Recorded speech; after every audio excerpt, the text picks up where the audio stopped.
então vamos lá, pessoal. Então assim, né, eu trouxe um pouquinho da agenda do que eu vou falar para vocês, né, então introduzir um pouco o que é IoT, né, falar um pouco sobre o que existe de dispositivos, de tecnologias em geral, falar sobre as plataformas de hardware e software, uma arquitetura de referência, porque IoT hoje é muito baseada em arquiteturas que falam mais ou menos do tipo de aplicação que a gente vai trabalhar, só para aí a gente conseguir entender o que é de fato esse negócio, esse bicho, desenvolvendo aplicações na internet das coisas, tá bom? Então, essa aqui é a nossa agenda, tá?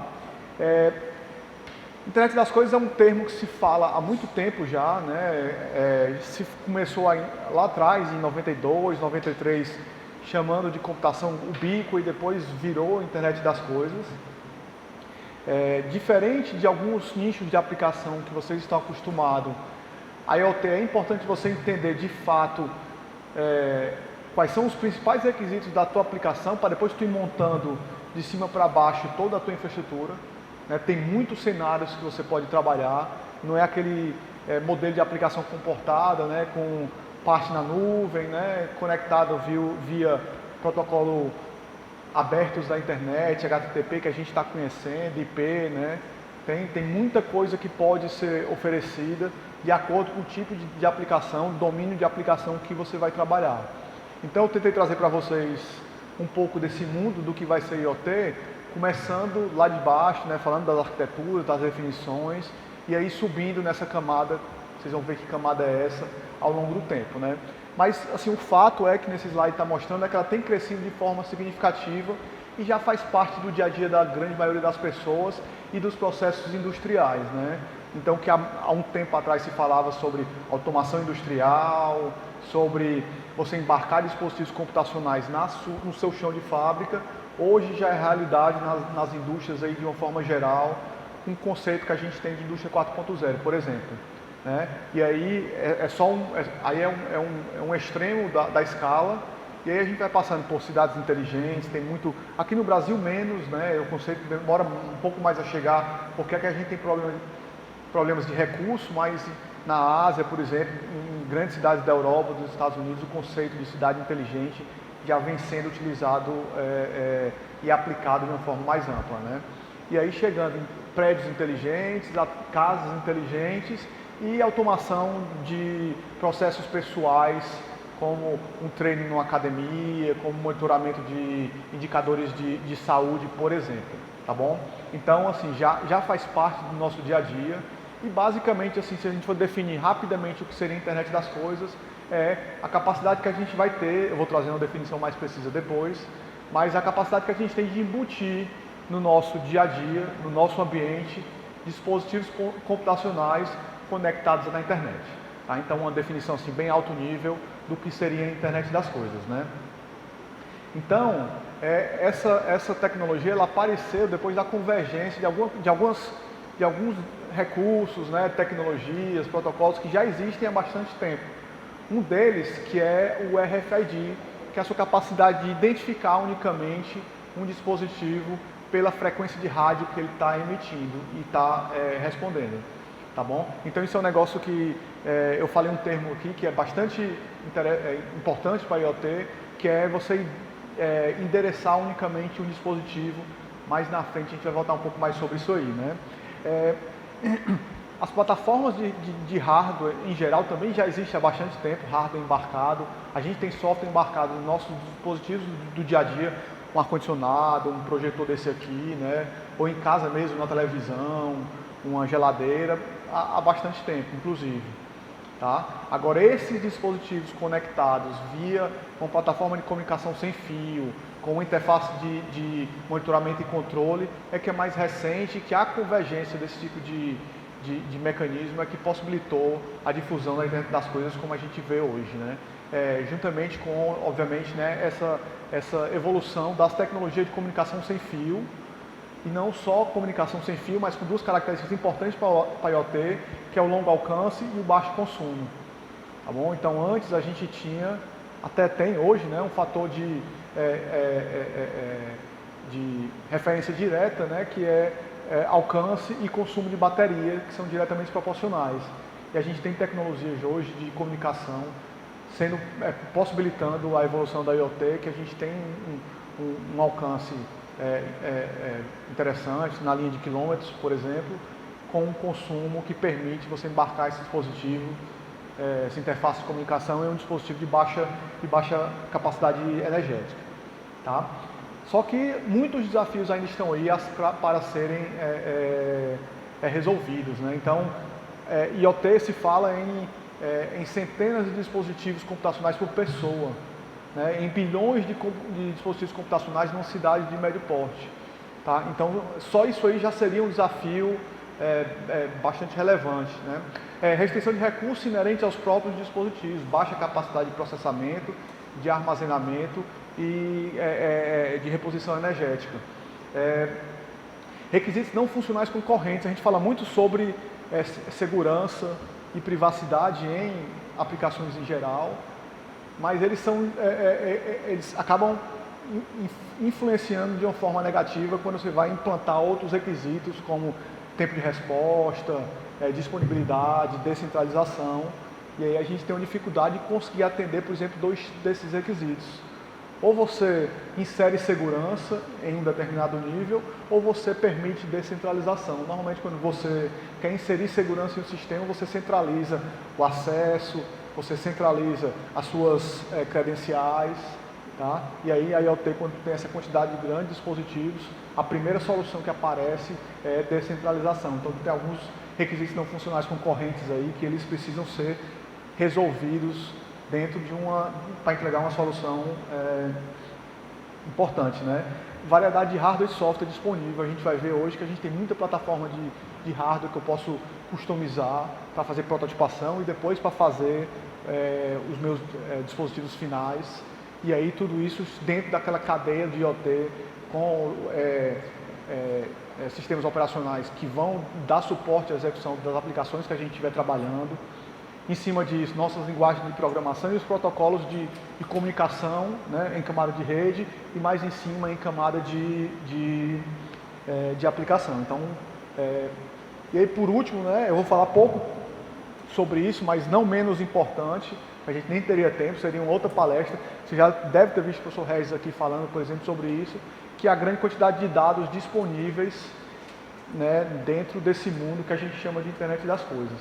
Então, depois faça um teste rápido para quem conseguir. Só tente guardar a sua localização com uma granularidade, por exemplo, de 1 segundo aí. A cada segundo você guarda a localização do seu telefone e vocês vão perceber que rapidamente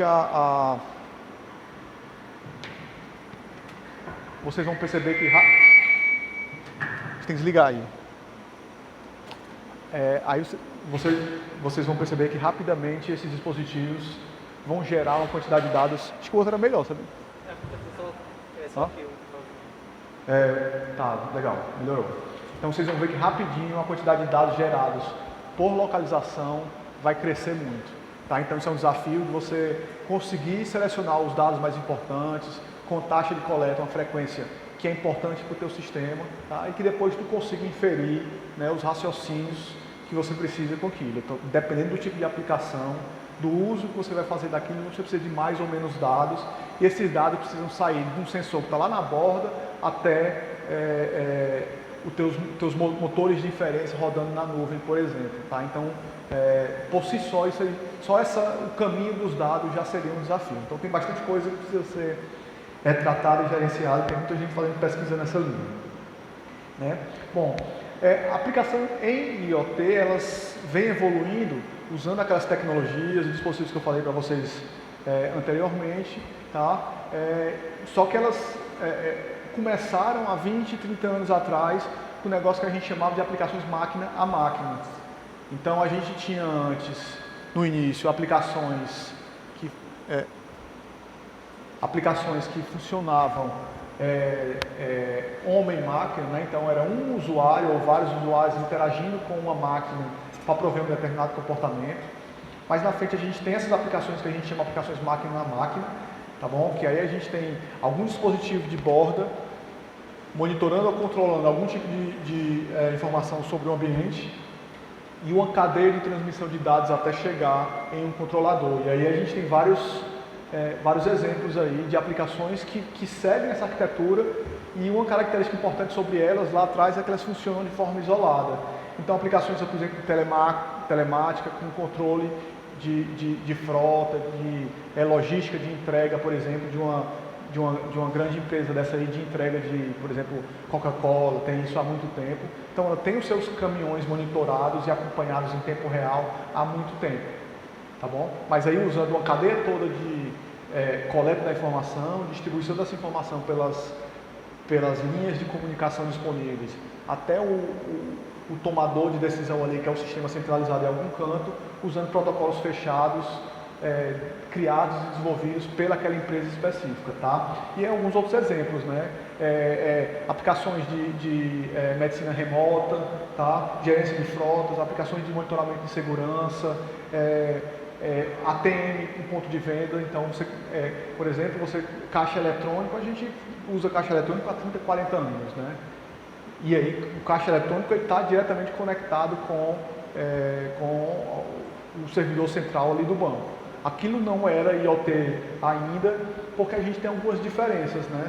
O IoT agora está conectada à internet utilizando protocolos abertos. Então a gente provavelmente vai rodar em algum momento a nossa camada IP com HTTP, ou o protocolo construído em cima de HTTP para a internet das coisas que a gente vai ver aqui. Então isso por si só já é uma característica importante que fala de um requisito que as pessoas tentam resolver, que é interoperabilidade. Então aquele problema de diversidade de dispositivos, de sistemas operacionais, de linguagem de programação e de aplicação é resolvido pelo uso de protocolos abertos, né, acertados por todo mundo, e que permitem que você consiga adicionar e remover dispositivos da tua cadeia de comunicação toda de uma forma transparente, né, sem você precisar parar o sistema, redesenhar algum tipo de interação ali, porque está todo mundo conversando um negócio que é aberto e conhecido por todos os dispositivos que fazem parte daquele meio ali, né? É comum na internet das coisas se falar em aplicações compartilhando recursos. Então, tu tem aplicações de coleta e de controle, por exemplo, em cidades inteligentes, conversando com aplicações de gerência e planejamento de tráfego, né, de segurança, de consumo de energia mais otimizado e por aí vai. Tá? Em prédios inteligentes, por exemplo, o objetivo de coleta e de otimização de algum indicador desse de consumo de energia, interagindo com os controladores de sala, os controladores de luz, de ar-condicionado e mais os mecanismos de monitoramento e segurança de um prédio. Tá? Então, você olha para um prédio desse aí, um prédio desse monitorado e construído em cima de conceitos do que a gente hoje fala, conceitos de IoT, ele tem conceitos ali de vários sistemas. Muita gente usa como sinônimo de internet das coisas aplicações de sistemas. Então, tu tem os teus sistemas de segurança que permitem o acesso a determinada região do prédio e bloqueiam o acesso a outras regiões para pessoas que não têm permissão para visitar aquelas regiões. Tu tem sistemas de controle de energia e de qualidade do ar, né? Então, aqui a gente está, por exemplo, aqui usando o ar-condicionado que eu controlo manualmente. Nesses prédios inteligentes tem toda uma política de uso de refrigeração, de limpeza do ar, tá? E isso aí é feito via políticas que tentam juntar dois requisitos que são conflitantes, que é o nosso bem-estar e quanto que a gente consome ou quanto que a gente economiza de energia, por exemplo. Tá? Então são dois sistemas, né, que a gente tem, que esses sistemas pensados de forma isolada, eles tentam maximizar ou otimizar algum indicador. Então, os sistemas de refrigeração, ele tende a tentar melhorar o bem-estar na temperatura de todo mundo. Em detrimento a isso, existe um sistema de economia de energia que tenta desligar o ar-condicionado sempre que não estiver aqui, ninguém aqui nessa sala, por exemplo. Então, esses sistemas trabalham de uma forma coletiva para tentar entregar algum indicador mais alto nível para as aplicações. Tá? Então, é outra característica da internet das coisas, é esse compartilhamento entre diferentes aplicações, né? E aí, quando antes a gente falava em aplicações máquina a máquina, mesmo que você tivesse ali umas centenas ou até milhares, por exemplo, de dispositivos sendo controlados e monitorados, você conseguia entender qual era a carga e se programar para ela. com IoT, que é um ambiente mais aberto, menos controlado, é mais difícil. Então, em vez de você se planejar em tempo de desenho do sistema para atender uma demanda fixa, o que eu preciso fazer é construir o meu sistema para que em tempo de execução ele consiga atender a demandas variáveis.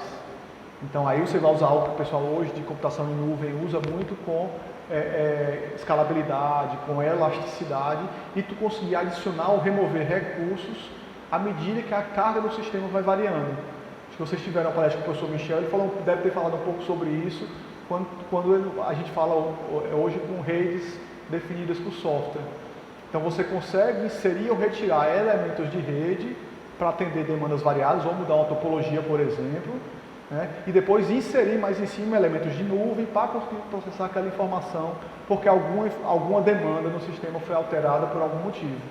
Tá? Então o que a gente fazia antes, que desenho em tempo de projeto, né? Design do meu sistema para atender requisitos, demandas em tempo de projeto, hoje eu preciso me programar para criar um sistema flexível o suficiente que ele consiga modificar o seu comportamento em tempo de execução para atender demandas ou situações não previstas em tempo de projeto. Então perceba que aqui o problema é bem mais complexo. Já era complexo você atender alta demanda, mas entendendo que demanda era essa, imagine agora você sem entender que demanda vai chegar em determinado momento. Tá? Então aqui tem o pessoal de redes definida por software, o pessoal de IA com aprendizado de máquina, atuando de uma forma bem ostensiva. Né? Então, só alguns exemplos de aplicações, vocês não vão conseguir ver isso aqui, depois eu trago essa apresentação para... já compartilhei com o pessoal, depois vocês têm acesso a ela, mas alguns exemplos de estudos de caso que fazem parte de uma cidade inteligente. Né? Então, eu vou falar por aqui que fica até mais fácil, começando do pessoal, né, e passando por alguns estudos de caso, né?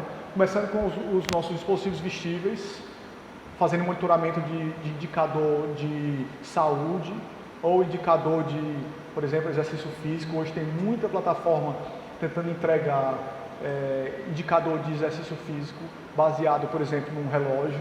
Então você compra esse relógio da Apple ou mesmo alguns outros relógios baseados em Android, o da Samsung e o da Garmin também tem bastante coisa interessante, que consegue entregar uma série de indicadores em tempo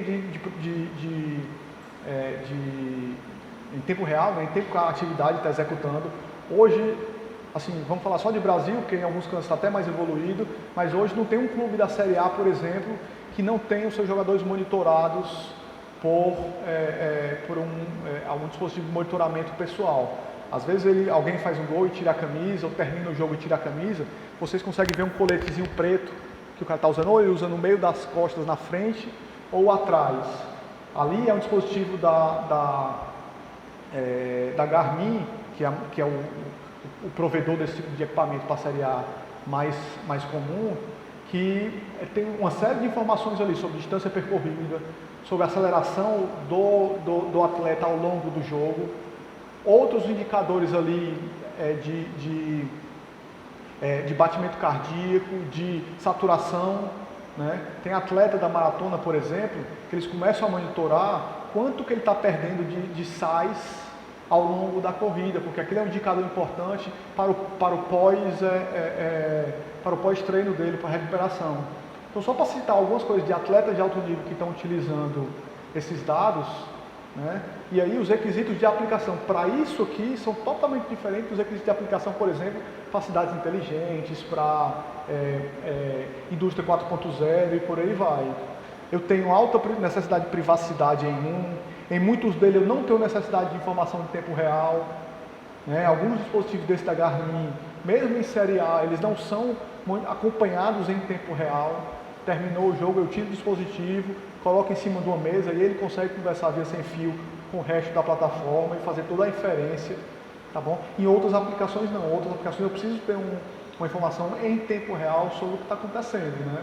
Algumas aplicações críticas, algumas aplicações de monitoramento de temperatura em indústria, né? Sobre umidade do solo em agricultura inteligente, que tem a necessidade de tempo real. O requisito muda e daí a forma de construção de toda a tua arquitetura IoT muda também.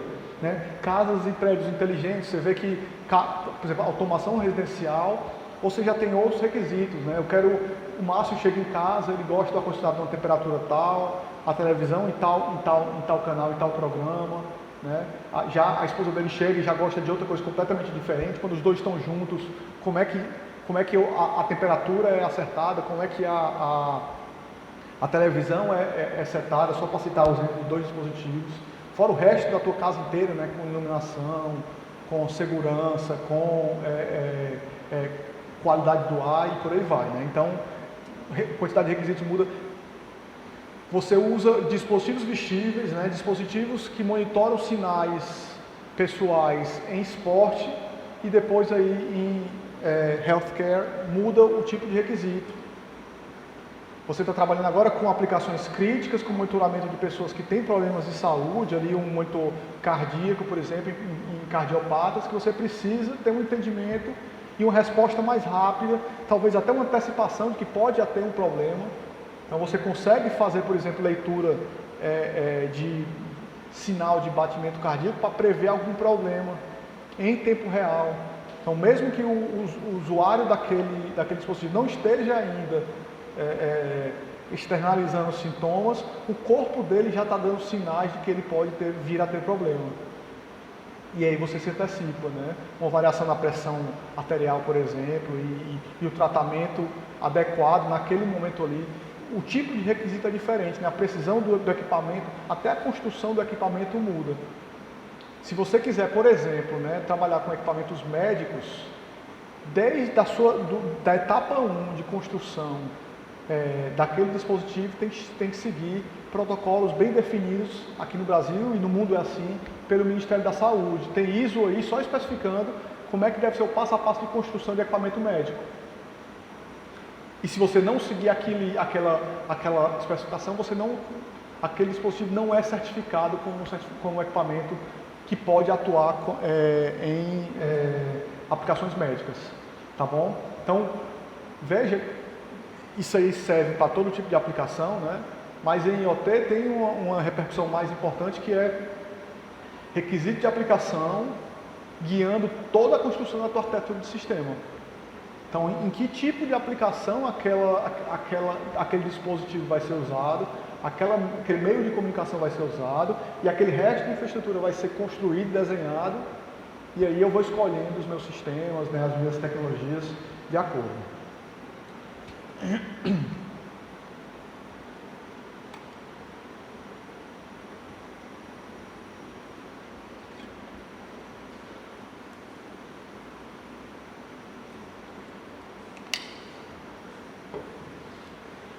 E aí agora, pessoal, a gente tem uma definição um pouco mais precisa do que seria a internet das coisas.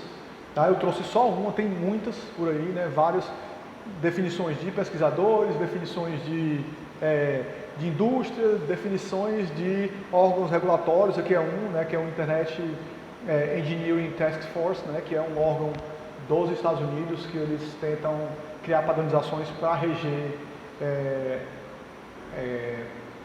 coisas relacionadas à internet, tá bom? E aqui nessa definição a gente está colocando, né, que ela conecta objetos inteligentes. Eu saí marcando termos assim mais relevantes para a definição, para a gente discutir um pouquinho eles, mas ela conecta objetos inteligentes para prover serviços transparentes de forma contextual através da interação entre dispositivos presentes nos ambientes e serviços presentes na internet. Tá? Então eu tenho ali dispositivos que antes não eram dispositivos computacionais e que eles passaram a ser capazes de monitorar um ambiente e entregar uma informação sobre aquele ambiente e possivelmente controlar essa informação. Então um dispositivo inteligente que mede a temperatura dessa sala, entende que tem 50 pessoas aqui, então isso ali, ó, serviços transparentes de forma contextual. Então o contexto aqui, ele entra num sentido de que o meu sistema todo ele funciona de acordo com informações sobre o ambiente. Então o fato de ter 5 pessoas implica que meu ar-condicionado vai ser colocado numa temperatura X. de 5 eu sair para 50, eu mudei o contexto, eu mudei a quantidade de pessoas nessa sala.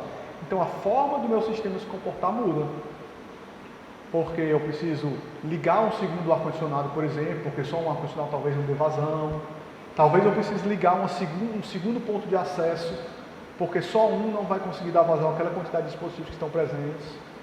Tá? Então veja que não é um ambiente independente mais, né? É um ambiente que ele monitora o que está acontecendo e ele toma ações de modo a atender um objetivo específico definido para aquele sistema.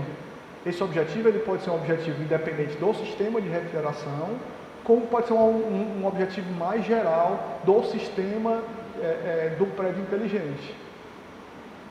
Tá? Dependendo de onde a gente estiver, aqui em Quixadá é mais difícil, no Brasil é mais difícil, né? Mas acontece muito nos Estados Unidos, em Europa, de você tomar a decisão entre eu ligo o ar-condicionado ou eu abro a janela. Né? Talvez se eu ligar a janela eu consiga ter uma temperatura mais agradável, sem consumir energia, sem precisar fazer purificação de ar também, por aí vai. Tá? Então agora a decisão é uma decisão usando outros sistemas para atingir um objetivo maior, um objetivo mais global do meu sistema. Tá? Então, esses serviços transparentes sob o ponto de vista do usuário, de forma contextual, né, usando informação sobre o ambiente inteiro para tomar uma decisão, através da interação entre dispositivos presentes. Então, talvez essa decisão passe pelo dispositivo que monitora a temperatura e o dispositivo que monitora a quantidade de CO2 nesse ambiente. Se o nível de CO2 começar a subir, eu tenho que tomar uma decisão entre abrir a janela ou usar um mecanismo de refrigeração que vai trocar a quantidade. Estou falando só de CO2, tá? Tem outros indicadores de qualidade do ar. Tá? Então, interação entre dispositivos presentes no ambiente. Então, IoT tem muito esse conceito de ambiente. Então, o prédio inteligente tem um ambiente, né? A aplicação de monitoramento de saúde tem outro ambiente. Tá? E serviços presentes na internet. No final das contas, tudo que é monitorado, coletado e inferido aqui, ele vai para algum local na internet, ou seja, para ser controlado, monitorado, utilizado por outras aplicações, tá? Ou seja, simplesmente para fazer informação de histórico, para eu gerar um modelo que depois vai me ajudar a tomar uma decisão mais eficiente para eu melhorar o consumo de energia, para eu melhorar a qualidade do ar.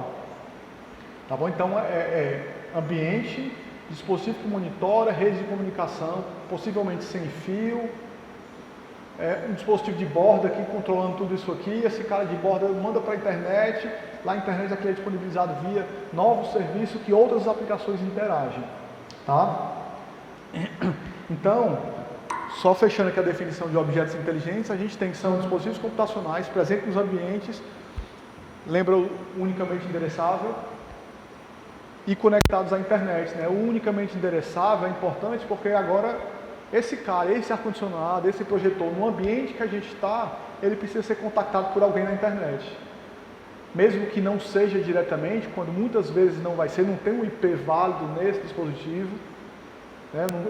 Ele não responde a uma requisição direta na internet, como é o protocolo HTTP que a gente tem hoje, que é um protocolo requisição-resposta, onde o servidor nunca inicia uma requisição, é sempre o cliente que inicializa uma requisição. Quando a gente chega no IoT, essa arquitetura muda um pouquinho, né? Porque a gente agora tem dispositivos gerando dados, subindo para a internet e respondendo a requisições que vêm da internet também, da forma de interação muda um pouco, tá? Mas a gente constrói protocolos em cima do protocolo HTTP usando esse tipo de abordagem, né?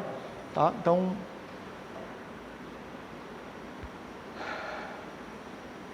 na hora de construir esse sistema todo, né, sistema super complexo, que nesse momento aí você deve estar se perguntando, esse negócio não funciona, né? O pessoal pensa em algumas coisas antes, né? Primeiro, escalabilidade e desempenho, né? São termos que as pessoas às vezes tentam usar de forma como sinônimo. Escalabilidade é a capacidade do sistema de responder dentro de parâmetros bem definidos a variação de carga. Então eu tenho que o meu sistema tem que ser capaz de responder dentro desse intervalo aqui com uma requisição por segundo ou 1000 requisições por segundo. com 2 dispositivos gerando informação ou com 1 milhão de dispositivos gerando informação. Isso é escalabilidade. Desempenho é uma métrica que descreve como que o teu sistema está se comportando dentro de um determinado momento. Então eu preciso fazer o desenho do meu sistema para atender algumas métricas de desempenho, de latência, perda de pacotes, confiabilidade, tá? Tempo médio de falha, enfim, dependendo do teu sistema, as tuas métricas de desempenho vão mudar. Tá? Super importante, né, facilitar a evolução. Meu sistema hoje trabalha com determinado dispositivo de medição de temperatura. Daqui a 2, 3 anos, mudou o dispositivo, mudou o fabricante, mudou a forma de coleta, eu não vou atualizar o meu sistema todo porque eu mudei um sensor. Então ele tem que trabalhar em cima do entendimento de que isso aqui vai mudar. Né? Isso é uma coisa certa.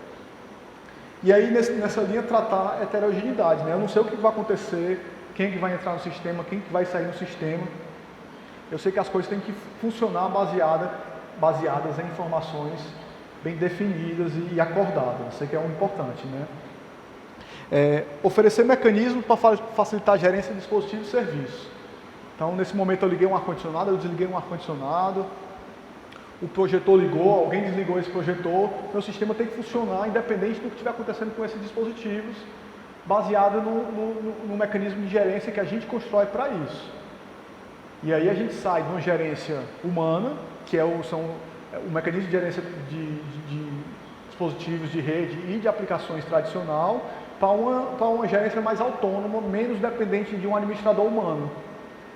Então agora eu sei que tem 3.000 dispositivos no campus aqui interagindo e que se o dispositivo falhar ou se o dispositivo for adicionado, eu não posso depender de um administrador para chegar lá e apertar o botão para aquele dispositivo passar a funcionar.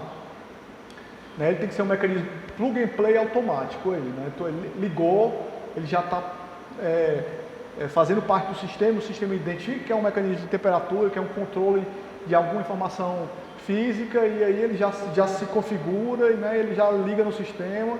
Então a gente precisa entender como é que esse tipo de coisa vai funcionar. E obviamente, né, garantir privacidade e segurança. Né, isso aqui a gente coloca ali, todo mundo entende que é um negócio que é um requisito de primeira classe, que deve ser tratado desde o começo do sistema e até hoje ninguém conseguiu resolver ainda. Né. Tem muita gente que diz por aí que a internet das coisas é insegurável. Ela insere tantos desafios de segurança que a gente nunca vai conseguir entregar de fato 100% de privacidade, 100% de... mas é uma discussão mais longa aí, tá bom?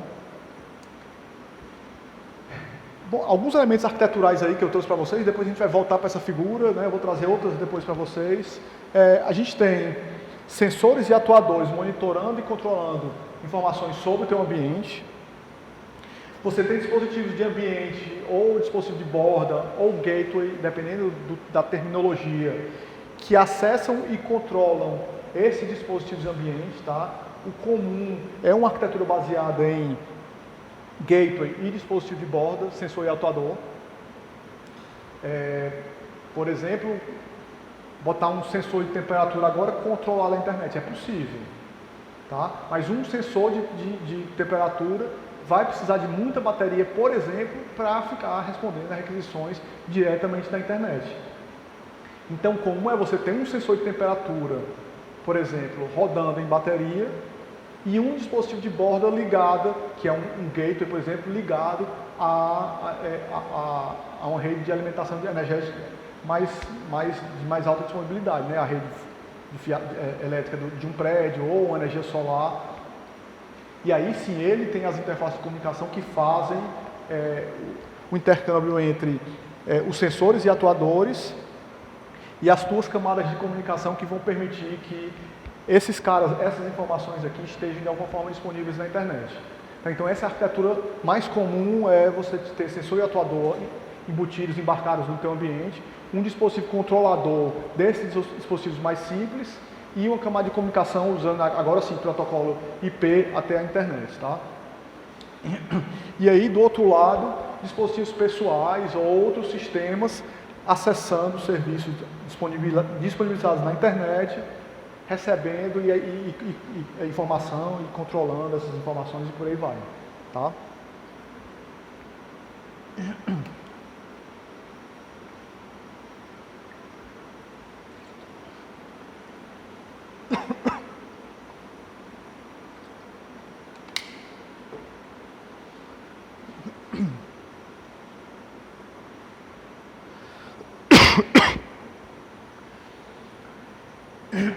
O que a gente faz, pessoal, normalmente é criar abstrações para tornar a nossa vida mais simples, né? Então eu tento resumir alguma coisa, eu tento categorizar informação, categorizar alguma determinada parte do meu sistema para permitir que eu faça reflexões em cima dela. Então esse mundo de coisas que eu estou falando para vocês, as pessoas criam uma arquitetura de referência para tentar organizar dentro dessa arquitetura, uma arquiteturazinha de camadas, essas coisas, né? Então eu estou falando para vocês aqui na camada mais embaixo, ali do lado esquerdo, a camada de asset, né, ou de recurso. E aí aqui é mais uma informação sobre que tipo de coisa do meu ambiente está sendo monitorado. Aqui normalmente é uma informação física que descreve algo daquele ambiente ou uma informação que descreve algo sobre o teu mundo virtual. Então é uma temperatura, é uma umidade, é a quantidade de pessoas na sala, é quem está logado no meu sistema. Então essas informações que são lidas, monitoradas e controladas, a gente chama ali de asset, né? Que é o item do ambiente que é controlado ou sensoriado. Em cima disso eu tenho uma camada de recurso, que é o meu dispositivo de hardware e software, ali da borda, né, meu sensor e meu atuador, que monitora e controla aquele asset. Então aqui nesse ambiente eu tenho um dispositivo de monitoramento de temperatura, que mede a temperatura nessa sala, e eu tenho um outro dispositivo que controla a temperatura naquela sala. Isso pode ser no mesmo dispositivo, pode ser em dispositivos diferentes, mas esses recursos acessam ou monitoram e controlam informações sobre o meu ambiente. Em cima disso, então você tem ali o teu sensor e uma camada de comunicação, que ele conversa com o teu gateway da borda e ele conversa com o resto da internet via protocolos de comunicação que dão acesso da internet para o asset, para aquela informação de ambiente, e o contrário, aquela informação de ambiente para a internet. E aí, como tudo que a gente conhece hoje são serviços, essas informações ou esse mecanismo de controle é externalizado, é exposto para o resto da internet através de serviços, que são interfaces que dão acesso a esse recurso aqui. Em cima da tua camada de serviço, aí tu tem as tuas camadas de dados, aplicação e enterprise, né? Que aí tu consegue, o de negócio, que aí tu faz tomadas de decisão mais com nível de semântica maior. Então eu recebo aquele dado, eu faço agregação, eu faço composição com esse dado, gera um modelo que descreve alguma informação sobre o meu mundo, e aí quando aquela informação estiver presente, eu tomo um determinado comportamento. Eu preciso melhorar a qualidade do ar, eu preciso melhorar a segurança do meu prédio, eu preciso melhorar o bem-estar das pessoas que estão frequentando aquele ambiente, e a partir daí eu tomo decisões de como é que eu faço isso. Ou eu construo aplicações, que essas aplicações são uma sequência de ações executadas no meu sistema, tá? Que permitem que determinado estado final seja atingido, e a partir daí eu tomo ações. Tá? Então esse tipo de comportamento em camada de aplicação e camada de negócio só é possível ser executado em IoT porque a gente tem uma camada dessa uma arquitetura dessa baseada em camadas que descreve para mim o passo a passo. Cada um desses quadradinhos aí tem dispositivo de hardware, camada de software e protocolos bem definidos sendo utilizados. A gente vai conversar um pouquinho sobre eles mais na frente.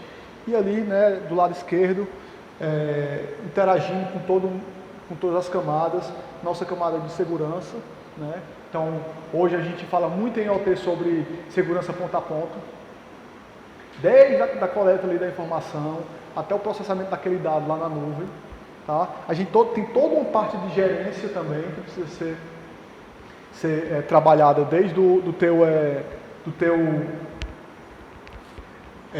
desde a construção aí do dispositivo até lá em cima, na tua tomada de decisão. Que tipo de informação está sendo coletada, né? Qual é o custo para eu fazer aquilo, custo computacional, custo de bateria, custo de outros recursos dentro do meu sistema. Por onde que aquilo está passando, que tipo de tecnologia ele está usando, né? Qual a implicação daquilo para o resto dos outros sistemas. Então tudo isso é uma camada de gerência que é embutida dentro do teu sistema todo, tá? Um pouquinho sobre plataformas de hardware e software disponíveis. Pessoal, estou passando aqui, tá? Tem muita coisa nesse. Cada slide desse aqui que eu estou mostrando para vocês é um mundo, tá? Dá para a gente conversar um pouco mais sobre cada um desses aí depois. Vocês podem pesquisar para quem for trabalhar com isso aqui. Minha ideia aqui era trazer para vocês o que é que existe, né? E apontando termos, e apontando protocolos ou tecnologias que eventualmente vocês possam vir trabalhar depois, tá bom?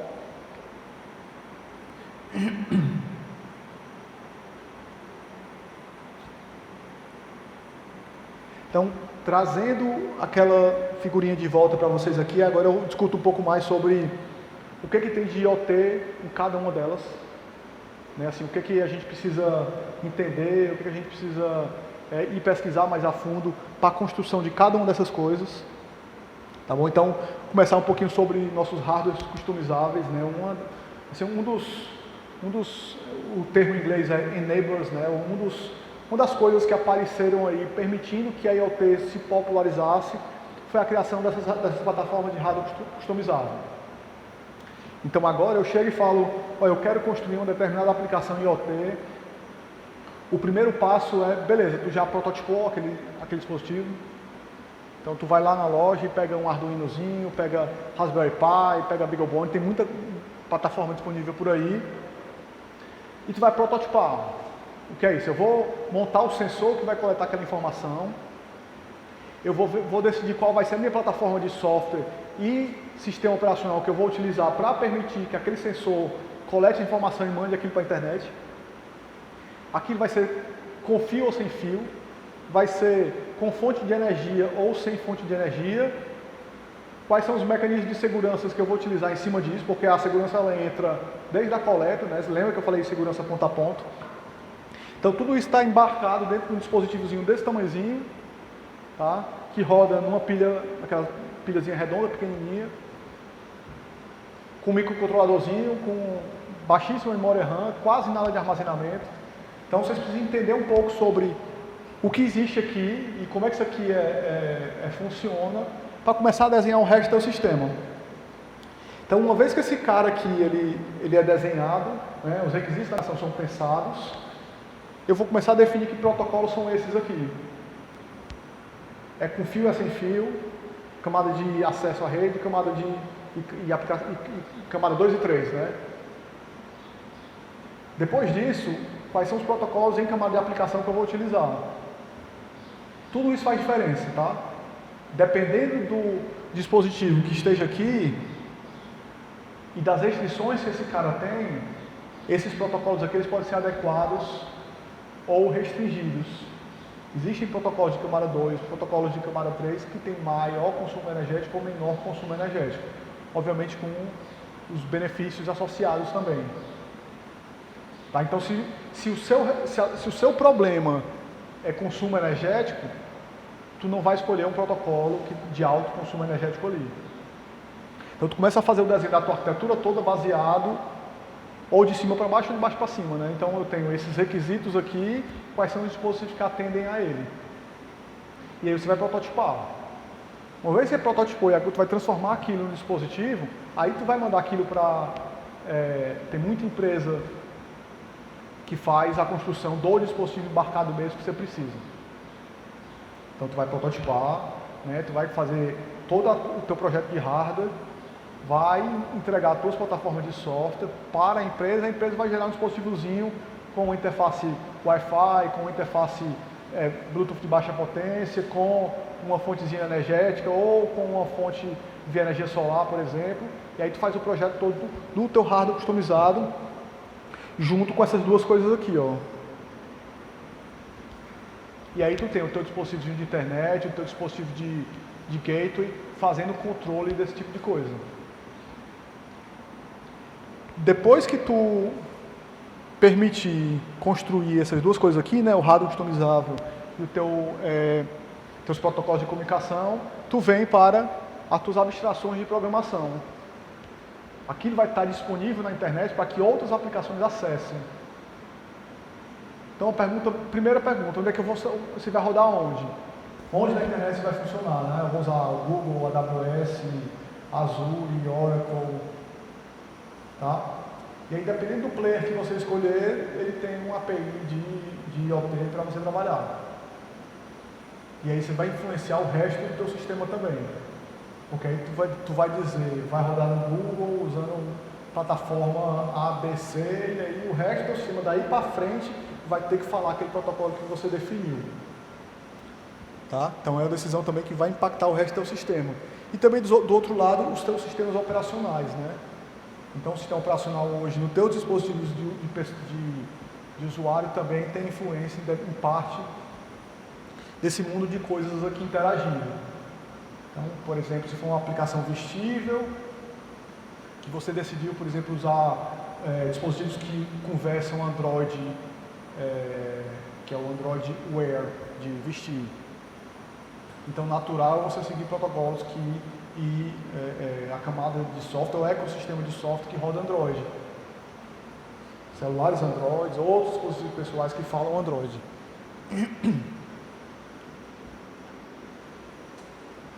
Então, o que eu falei para vocês, né? A construção desses sensores e atuadores aí é a base para IoT. Tem muita plataforma aí disponível para vocês seguirem, né? Eu trouxe algumas, as mais usadas por aí.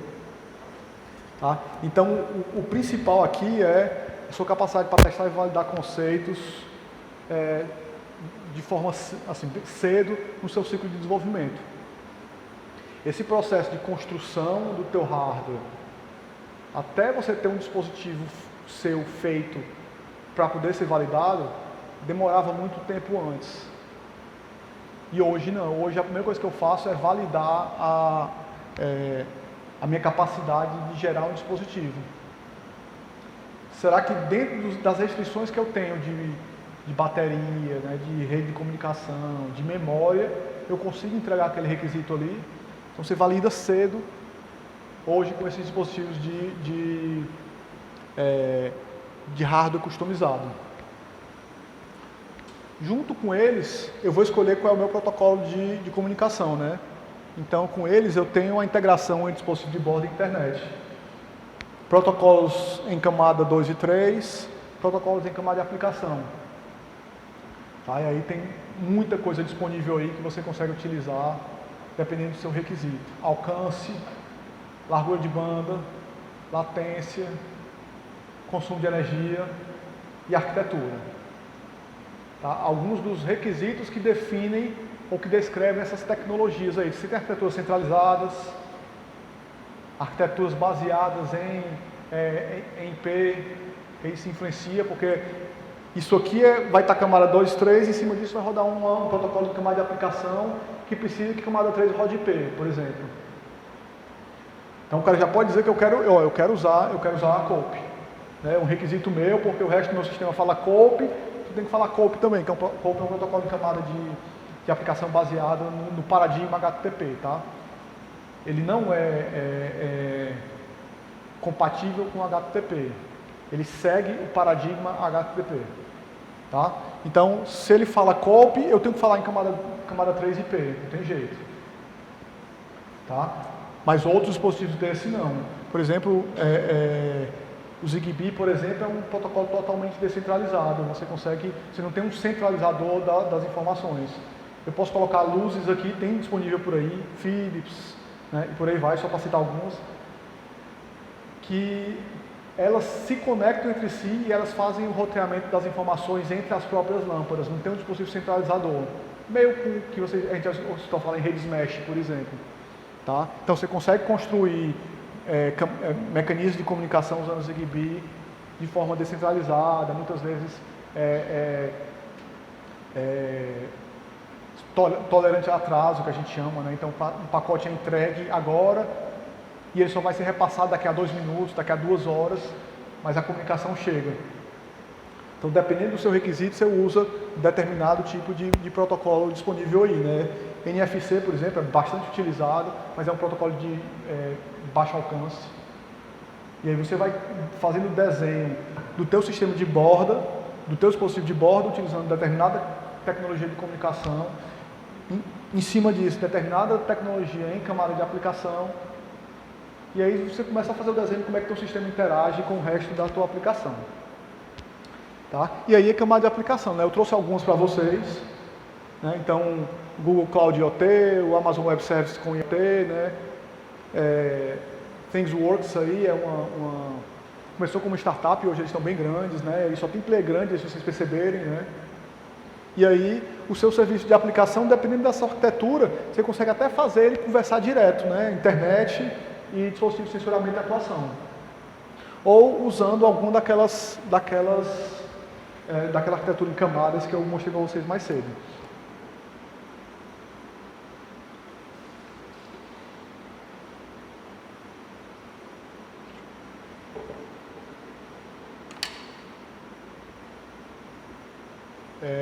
E aí, em cima disso, né, tu tem dispositivos que controlam, que acessam informações baseadas ou providas, né, pelo resto do teu dispositivo de sensoramento e atuação. Aqui a gente tem um play-chave que é o Android, né? O Android evoluiu para ser um dispositivo, para ser um ecossistema de aplicações, não mais um sistema operacional para dispositivos móveis. Hoje ele é muito mais um ecossistema de aplicações. Então, dentro do Android você tem subsistemas desse mundo que é o Android, né? Para dispositivos vestíveis, que é o Android Wear. Você tem um Android para casas, que é o Android Home. Você tem um Android para carros, que é o Android Auto. Só para citar 3. E todos ali com serviços para aquele dispositivo específico. E você consegue construir aplicações que interagem com recursos, com informações disponíveis para cada ambiente desse específico. Tá? Então, o Android é um player-chave aqui. A Amazon também entrou nesse mundo aí quando ela criou o Amazon Echo, né? ou vocês conhecem como Alexa. Tá? Então, ela é um dispositivo super interessante porque ele introduziu um conceito. A gente tá acostumado a trabalhar com dispositivos de toque, né? Dispositivos pessoais de toque, celulares, né? Eles chamam, o termo é point and touch, né? Que é ou você aponta com o mouse ou você toca na tela. E se fala em outras modalidades de interação há muito tempo, né? Assim, interação via gesto, com alguns dispositivos aí, somente do Nintendo Wii. O Nintendo Wii foi quem trouxe ali a novidade com a interação com jogos com gesto. E a Amazon trouxe um conceito que se fala há muito tempo, mas que foi o primeiro grande player que conseguiu de fato tornar uma solução economicamente viável e eficiente, que é o controle de dispositivos de casa, né, por voz. Hoje até existem bastante soluções, o Google tem o dela, né, com o Android Home, eu acho, o nome do dispositivo também. Mas o primeiro mesmo foi a Amazon com a Alexa e é o dispositivo número 1 para fazer esse tipo de coisa. Tá? Apesar do Android ser um player-chave em tudo que ele trouxe de interessante aqui, o Linux embarcado tem um espaço. Tá? O Android tem algumas restrições que o Google impõe para quem quiser falar Android. Se você quiser se chamar um provedor de serviços que utiliza Android, você deve seguir algumas restrições que o Google impõe. Né? E as versões do Linux embarcado que existem aí por aí não. Tem um conceito-chave que está entrando aí, que é virtualização em dispositivo de borda. A gente está acostumado a falar muito sobre virtualização em nuvem. Então eu consigo criar minhas máquinas virtuais na nuvem para fornecer serviço. Hoje já se fala e já se utiliza virtualização na borda. Então, por exemplo, um projetor desse, um ar-condicionado, eles trabalham com dispositivos virtualizados. Então ali tem uma máquina virtual, tem toda uma camada de software, monitor, que dá acesso ao hardware que está embaixo, que roda virtualizado. Então, isso tem algumas vantagens, que eu consigo atualizar o meu hardware de uma forma mais eficiente, eu consigo prover serviços de forma customizada para determinada aplicação. Tá? Então, virtualização em IoT, que já era bastante utilizada em nuvem, e agora está passando a ser utilizada na borda. O Android é uma plataforma que roda em cima de virtualização, então as aplicações rodam em cima de uma máquina virtual, que eles trouxeram isso do Java, tem uma série de benefícios ali que o Android traz com isso, com instalação de aplicações em tempo real, gerência dessas aplicações, esconder o que tem de diferente do hardware embaixo, que a virtualização dos dispositivos de borda também traz de interessante. Né? Então, resumindo um pouco dessa conversa, para a gente falar um pouco sobre pesquisa, né? Trouxe um pouquinho só, assim, eu iria falar demais sobre pesquisa e não entraria muito sobre os conceitos chaves que guiam aquela pesquisa. Então, eu preferi trazer um pouco mais sobre os conceitos chaves e a pesquisa, quem se interessar consegue correr atrás depois. Tá? Tem muito espaço para pesquisa e inovação aqui, não há dúvida. Né? Assim, há 20 anos se fala que a IoT vai ser uma realidade e ela não é realidade, por exemplo, na nossa vida ainda. A gente começa a enxergar agora a IoT estando na nossa vida, mas tem muita coisa. A gente precisa de muito protocolo para descrição, descoberta, endereçamento, identificação e segurança de coisas. Tá? Eu preciso dizer que o que é ar-condicionado. Assim, a gente como humano tem uma visão muito clara do que é ar-condicionado, mas o software precisa entender o que é ar-condicionado, né? Que é aquele dispositivo capaz de refrigerar o ambiente, que tem uma temperatura que ele está provendo naquele momento, que tem um ventilador que eu consigo controlar a força do ventilador do ar-condicionado, que ele tem umas paletas ali que eu controlo para onde que ele está direcionando o ar, e isso é ar-condicionado agora para o meu sistema. Então, como é que eu descrevo isso de forma a dizer para outros sistemas que vão conversar sem a interação de humano, que aquilo é ar-condicionado? Então, existem propostas para isso, né, mas nenhuma, ainda não difundidas. Tá? Então, abstrações, né, para descrever coisas de diferentes domínios. Padronizações de comunicação e interação. A gente tem muita tecnologia, mas elas não são padronizações ainda. Assim, existem dois níveis de padronização, né, de fato e de direito. De direito é quando, por exemplo, a I3E, a W3C, a IETF chega e diz: IoT, todo mundo vai conversar dessa forma.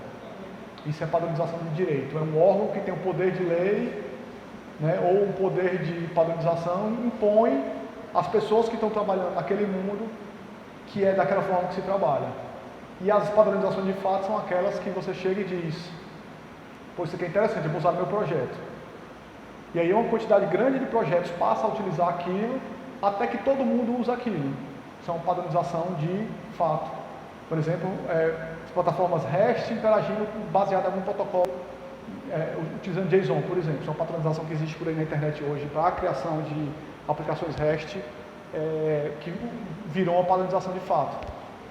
A gente não tem para essas coisas nenhuma das duas, ou para a maioria delas, nenhuma das duas. Não tem nem padronização de fato e nem direito. Claro que vocês, né, provavelmente não vão sair daqui e criar uma padronização. Mas pode ser que vocês cheguem a trabalhar em projetos que vocês vão propor algumas. Tá? Então falta esse tipo de coisa aqui. Tá? Então, assim, todos esses pontos eles abordam de alguma forma aspectos funcionais da IoT. Entretanto, requisitos não funcionais têm igual importância. Eu trouxe alguns aqui, a gente já falou sobre alguns. Vou falar igual, existem tipos de aplicação por aí que eles são até mais importantes. Aplicações críticas, por exemplo, têm confiabilidade como conceito, que a gente chama de conceito de primeira classe. Né? Então, eu tenho que considerar aquilo desde o dia zero do meu projeto. E eu não faço requisito não funcional primeiro, para depois eu entregar latência, disponibilidade, tempo médio de falha. É o contrário. Eu já faço o projeto da minha arquitetura toda, começando pelo meu dispositivo, considerando que aquele cara não pode falhar. Tá bom? Então, o uso desses requisitos aí de não funcionais como guia no projeto, eles são tão importantes.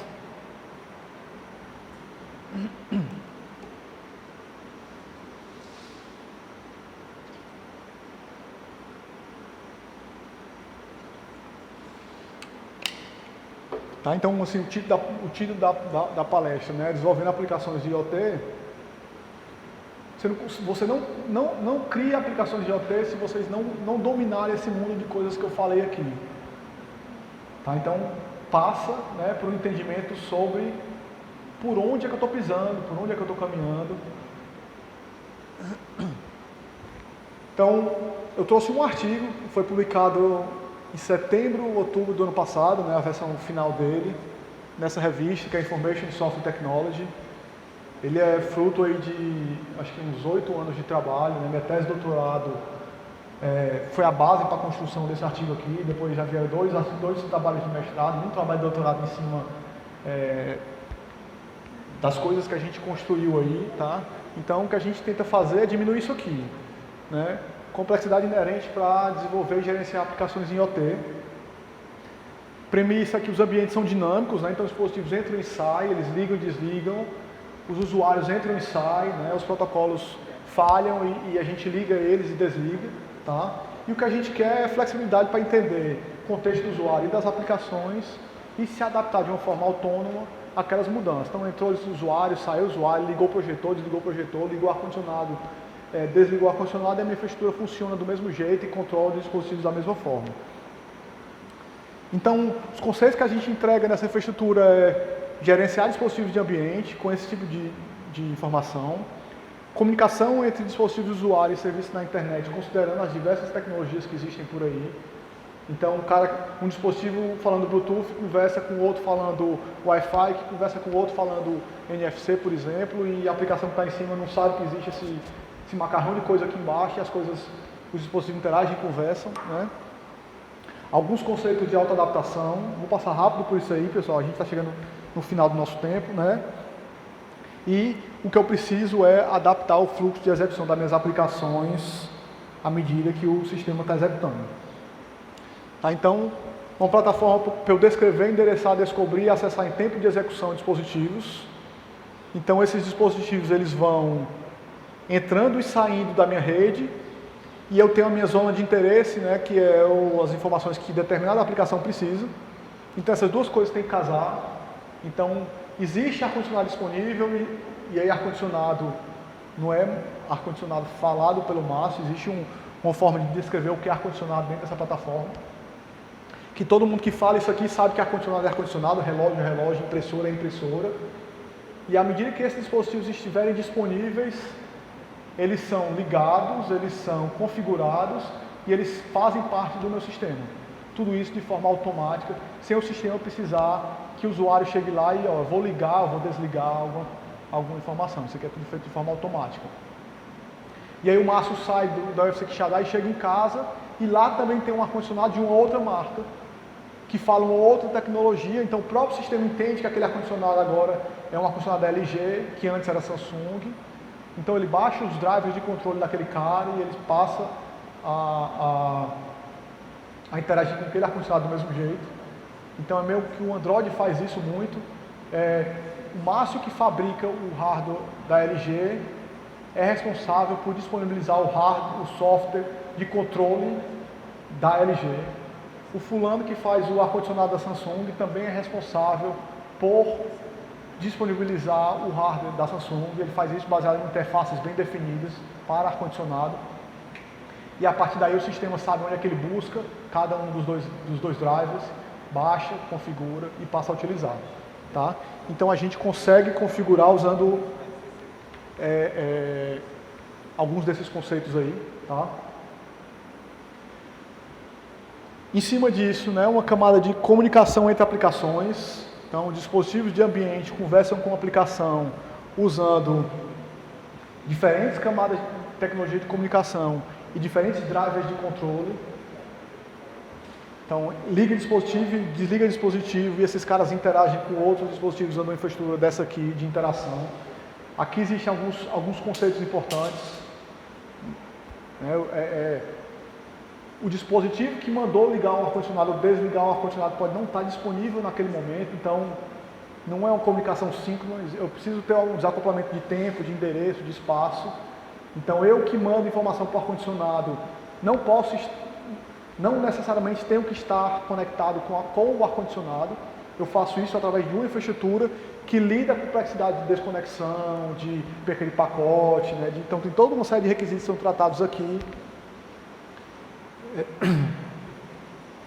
Em cima disso, né, alguns conceitos de autoadaptação. Então, por exemplo, eu sei que o ar-condicionado da LG funciona de uma forma e o ar-condicionado da Samsung de outra. Mas eu sei que a aplicação precisa de ar-condicionados, não interessa qual é a marca daquele ar-condicionado. Então eu preciso identificar que mudou o ar-condicionado, que eu preciso configurar, que eu preciso instalar e depois acessar esse cara. Então tem uma série de ações que são executadas para esse tipo de coisa, que o sistema executa de uma forma independente. Então esse passo a passo aí não está amarrado mais em código de aplicação. Ele está amarrado num sistema de gerência, que é aquela caixinha ali de cima. Eu tenho um sistema gerenciado e meu sistema de gerência. Então, meu sistema de gerência é que é responsável por configurar, por tratar falhas, por antecipar falhas, por se recuperar de falhas. Então, tem toda uma linha de software autônomo, de software auto-adaptativo, que o pessoal trabalha há bastante tempo, aplicado aos mais diferentes domínios. O pessoal de nuvem usa isso há algum tempo já. Eles copiam um laço desse aqui, que é aplicado em robótica. O pessoal de robótica usa muito isso aqui. E aí a gente traz esse laço, né, a comunidade de pesquisadores em sistemas autoadaptativos, adaptou esse ciclo de adaptação aqui, né, modificou o ciclo de adaptação que o pessoal de robótica utilizava para dentro dos nossos sistemas agora em IoT. Tá? E aí a gente tem uma camada, todo um software de controle que monitora o que está acontecendo no ambiente, que verifica que existe uma condição anormal ali, ou uma condição que eu previ, mas que eu não estou preparado para lidar agora. Pode ser uma falha, pode ser um ar-condicionado que mudou, por exemplo. E aí eu preparo, baseado no conhecimento que eu tenho do meu sistema ali, do meu mundo. Aqui tem, isso aqui é um teste de doutorado, tá? Eu adapto como que o meu sistema funciona baseado nessa visão que eu tenho do mundo, do que eu tenho disponível e do que o meu sistema precisa atingir.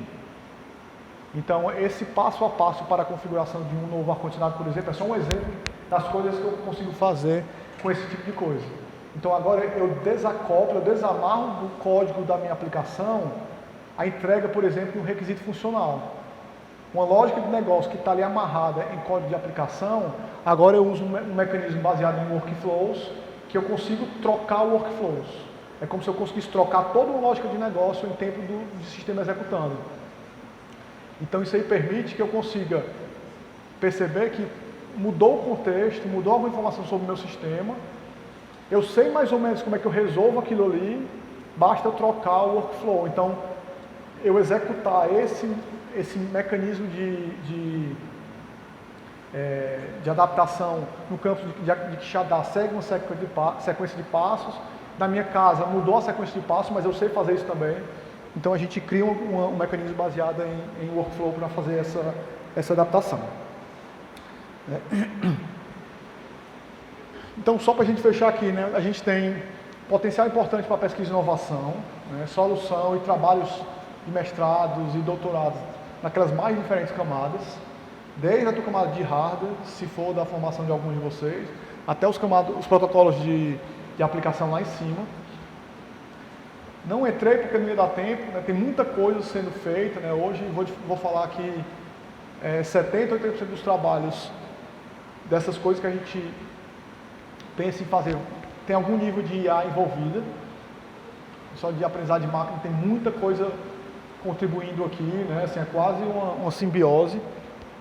Tá? Virtualização é um caminho sem volta, né? Os dispositivos de borda são virtualizados hoje, então eles estão buscando soluções que permitem, que facilitam a criação de aplicações virtualizadas em IoT. Tá? E o que a gente vai ter mesmo é que soluções elas vão de fato se popularizar quando esses mecanismos de desenvolvimento de aplicação se tornarem mais acessíveis sob o ponto de vista de serem mais fáceis de